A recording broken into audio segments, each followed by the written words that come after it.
পূর্বাঞ্চলে প্লট বরাদ্দে জালিয়াতির ঘটনায় সাবেক প্রধানমন্ত্রী শেখ হাসিনা ও তার পরিবারের বিরুদ্ধে করা দুদকের ৩ মামলায় সাবেক সদস্য রাজুক কর্মকর্তা মোহাম্মদ খুরশিদ আলম আত্মসমর্পণের দরখাস্ত দিয়েও ফিরে গেছেন।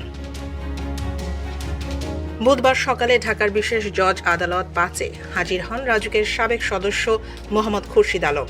দুদকের দায়ের করা মামলায় আত্মসমর্পণের মাধ্যমে জামিনের আবেদন করেন তিনি, কিন্তু বিচারক এজলাসে ওঠার আগেই হঠাৎ আদালত এলাকা ছেড়ে চলে যান এই কর্মকর্তা। পরে আদালত তার বিরুদ্ধে গ্রেফতারি পরোয়ানা জারি করেন। আত্মসমর্পণ করেও পালিয়ে যাওয়া ঘটনাটি আইনজীবী মহলে আলোচনার জন্ম দিয়েছে। আইন বিশেষজ্ঞরা বলছেন, এটি বিচার ব্যবস্থার প্রতি এক ধরনের অবমাননা। প্লট বরাদ্দের দুর্নীতির অভিযোগে গত জানুয়ারিতে পৃথক ৬ মামলা করে দুদক।